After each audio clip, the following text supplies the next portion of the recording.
Hey everybody, hope you guys are healthy and safe. This is the Honor Magic 7 Pro, the Global Edition.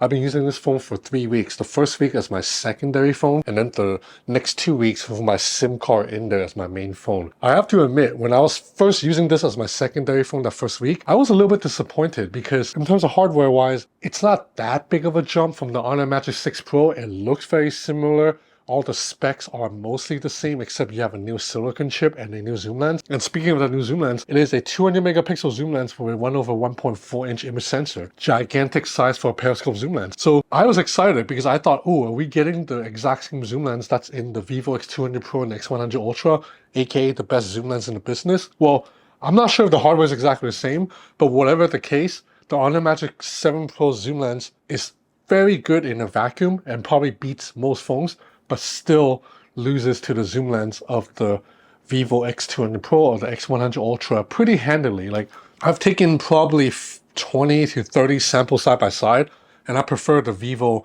zoom shot almost every time. There's more bokeh, there's more depth, and focusing it's a little bit faster too. So like I said, after the first week, I was a little bit disappointed with the phone, but then I put my SIM card in there and then I'm really starting to like it. There's so many little touches that are Honor, or I guess maybe Huawei specific, that I can find in other Android phones right now, and I actually quite like it.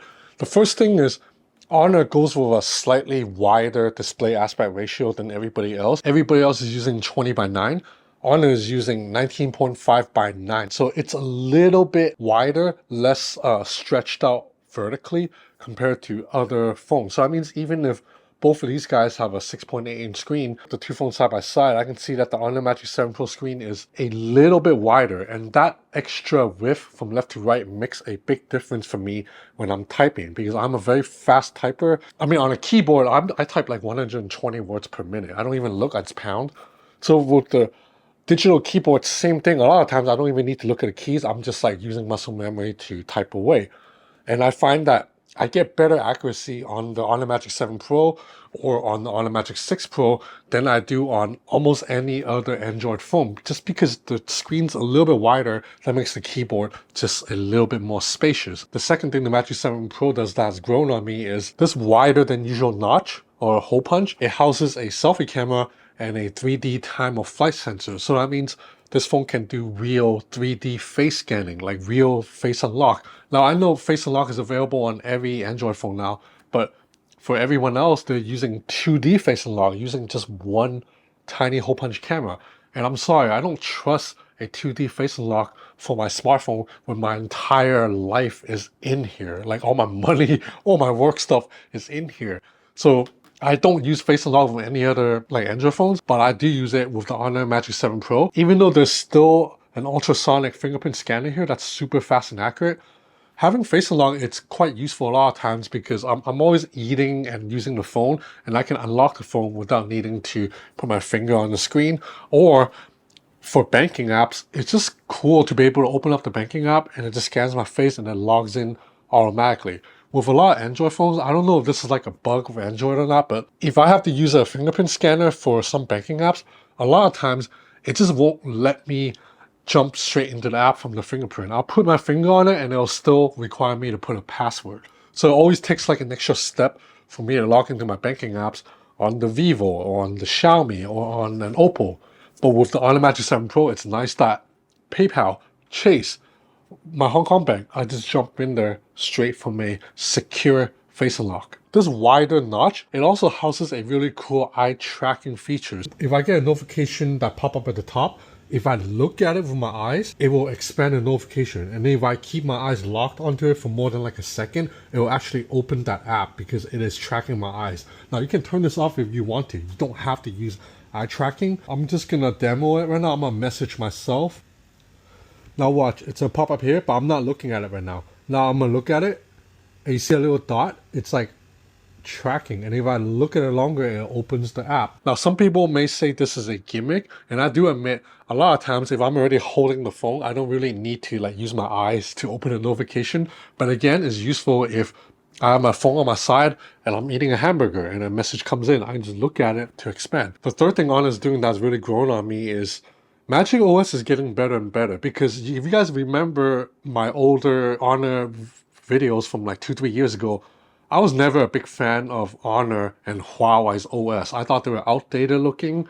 And in fact, one of my biggest complaints is still here. If you long press on an app, you cannot jump into app information. Like, I freaking hate that. Like, Honor, can you guys please change that? Like, somehow every other Android phone on earth lets you do it except Honor and Huawei OSs.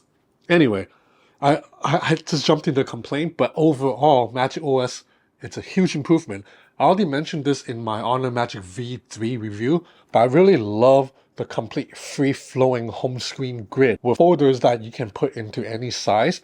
I think it's very fun because it allows me to play around with home screen and make a folder long, like a long rectangle if I want, or make a folder a gigantic square. I also love that you can also expand an app. So for example, Grab, which is Southeast Asia's version of Uber. You use it to call cars and call food.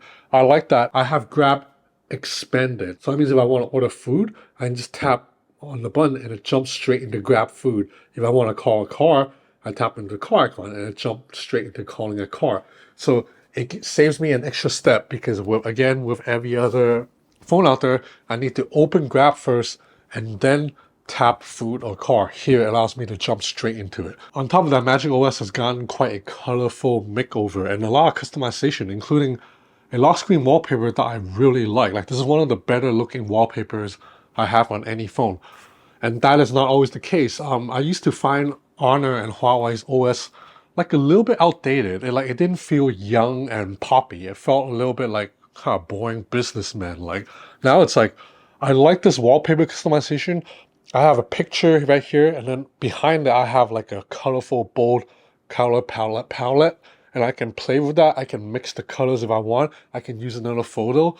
It's ultimately all subjective, but I like this lock screen wallpaper better than the lock screen wallpaper on any of my other phones. What else? There are like useful software gestures, like if you knock twice on the screen, you can grab a screenshot. I actually find that pretty useful. And also stuff like Magic Portal, which I already covered in the Magic V3 review, but it's very useful. Like, it's not a new feature, but it's still cool to have. So for example, let's say I have a folder gallery open right now. I can long press on the folder, and I can lift. If I bring it to the side, it will open up a sub menu. And then from here, I can share this image immediately to another app. So I can drop it on WhatsApp. I can immediately send this picture to my mom or whatever else. Or I can long press on it, drag it, bring it to Instagram stories, and then it'll immediately upload that picture to Instagram stories. And you can do this with text. You can do this with address. So if somebody messages you an address of a restaurant, you can long press on the address, drag it to Google Maps, and it'll immediately open that location on Google Maps. And that's very useful. I only really have two gripes with Honor software now, and one of them I already spoiled. It's the fact that if I long press on an app, I cannot jump into app information. This is very annoying for me because I switch phones a lot. So when I switch to, if I put my SIM card back into the Vivo, I have to put my WhatsApp back on this phone. But then I cannot just use the WhatsApp as it is in the phone because the chats will be outdated because I haven't been using this phone in 2 weeks. So what I would do is, let me come closer. So what I would do is I would long press on WhatsApp. See, app information pops up. That jump into app information, and I go into storage and I clear the storage. After I clear the storage, then the WhatsApp app will be like a brand new app, and then I can log in and then back up my chats to get the updated chat. That's something I do every single time I switch phones.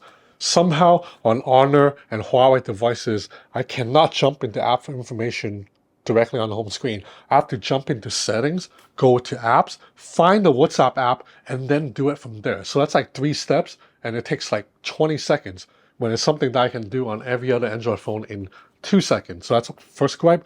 Second gripe is Honor's home UI, it's very slippery when you're trying to move app icons around. For example, let's say I'm trying to move Chrome over to the edge. Like, I'm trying to swap WhatsApp and Chrome.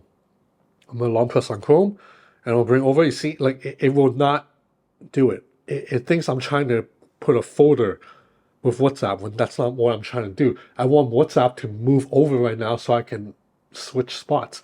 And a lot of times when I find out I'm moving apps around, like, I just want to move the app to across, but it somehow thinks I'm trying to add a folder. And it's like, It's just very slippery. Just basic things like if I want to swap the position of Facebook and LinkedIn.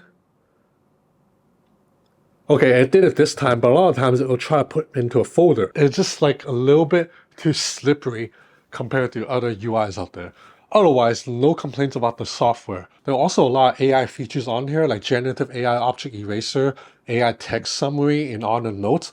All those work very well too, but these features are not new. These features are in every phone, to be honest. And if you use Honor's ecosystem, if you have an Honor laptop or Honor tablet, I also like that you can mirror this phone screen on the laptop or tablet screen, or if you get a notification coming into your Honor Magic Phone, it will show up on your Honor tablet or laptop. So let's look at the other bits of hardware too. So this display, 6.8-inch OLED screen, 120 Hertz refresh rate, LTPO panel, and it also has one of the industry's highest PWM at 4,320. So PWM stands for pulse width modulation, and it basically means how often it displays pixels turn on and off per second. So the higher the number, the better it is for your eyes, because if it's too low, your eyes can actually kind of see flickering. So this screen is like all the modern flagship phones of the last few years. It is a mostly flat panel, curved subtly on all four sides, very comfortable to hold.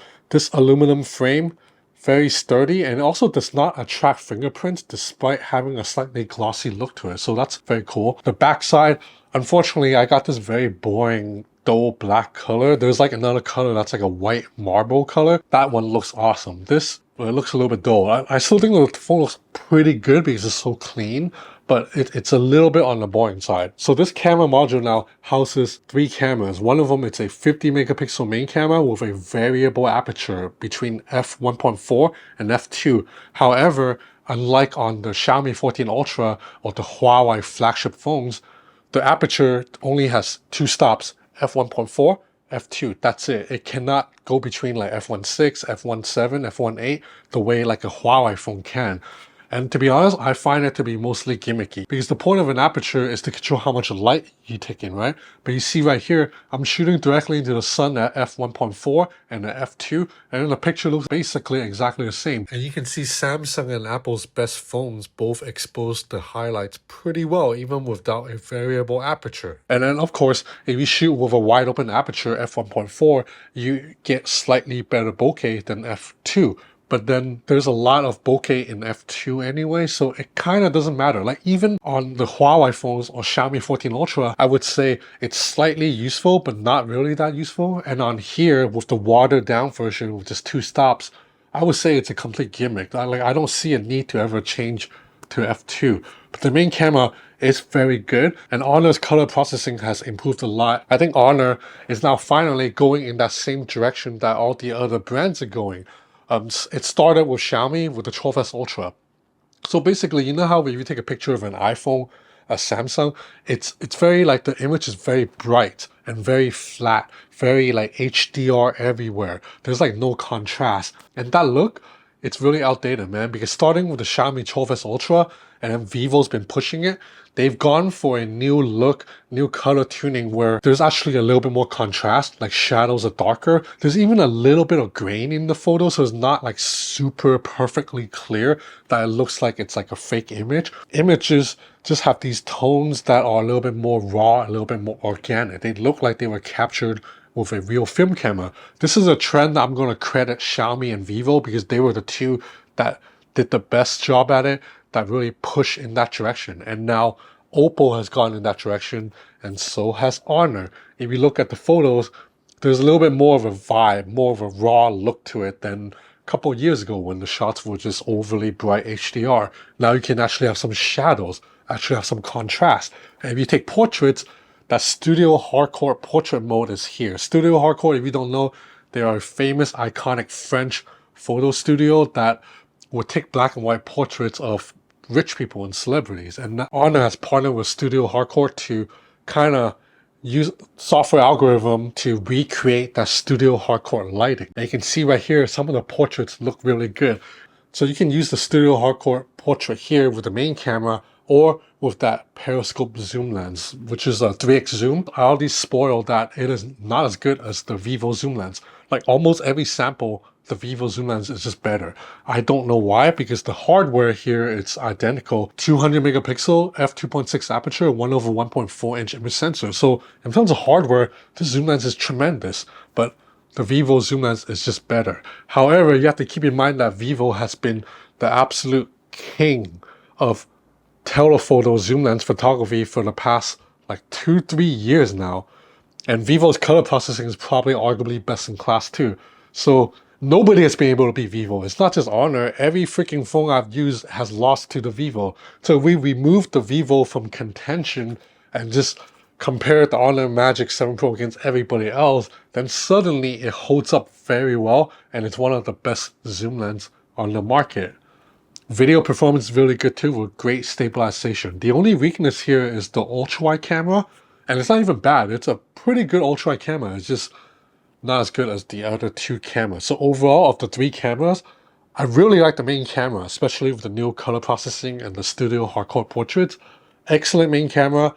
The zoom lens, very, very good, but not the best. It loses to the king. And then you have an ultra-wide camera here that's serviceable. The front-facing camera is also really good too, and it has a wider field of view than many other selfie cameras out there. So overall, the camera photography, videography experience here is good, but it loses to the Vivo X200 Pro. Like for example, you cannot shoot log video here, and when you shoot video, you can apply these filters, like film filters, but as soon as you apply it, it drops down to 1080p. On the Vivo X200 Pro, you can shoot with any filter at 4K resolution. You cannot do that with the Honor Magic 7 Pro. Elsewhere, there's a 5270 milliamp hour battery in here. I believe it's smaller than the battery in the China version. I don't know why. And unfortunately, I have to say that the battery life here, it's pretty good, but it's not as good as the Vivo X200 Pro or the OnePlus 13 or the iPhone, definitely. I find that when I'm out and about using the phone heavily, the battery drains about like 10% an hour. So that means this phone realistically can last me 10 hours outside, which is still pretty good to be honest. Like that's not bad battery life, but it's just not great battery life because this guy can probably last me like 14 hours outside. This guy can only last me about 10. Finally, on the performance front, this phone is powered by the Qualcomm Snapdragon 8 Elite. It's the newest Qualcomm chip. What more is there to say? Like, it's great. It's fine. It's more powerful than most of us would need. So this is the Honor Magic 7 Pro in a nutshell. It is a very good phone. And if you particularly are using Honor's ecosystem, there are a lot of stuff here that makes it worth having over like another brand's phone, because the seamless synergy with an Honor tablet, Honor laptop is very real. Especially Honor now has excellent laptop like the Snapdragon X Elite laptop. So these two are going to go very nice together. And I think the zoom lens is probably the second or best zoom lens on the market right now, which is no slouch. Like this is definitely a better zoom than the iPhone zoom. It's just not the best zoom out there. So still really good camera experience. And like I said, the benefit of having real 3D face and log, having a slightly wider keyboard that I can type very fast in, and all these like useful like home screen UI customization. I really like it. I really like this phone. I think ultimately though, because I care about photography so much, my SIM card probably will go back to the Vivo X200 Pro because this camera is just the best one now. But I think if you are not as crazy about photography as I am and you get this phone, I don't think you'll have any complaints at all. So yeah, this is the Honor Magic 7 Pro in a nutshell. I hope you enjoyed this video. If you did, please consider subscribing to my channel. It will help me a lot. Thanks for watching.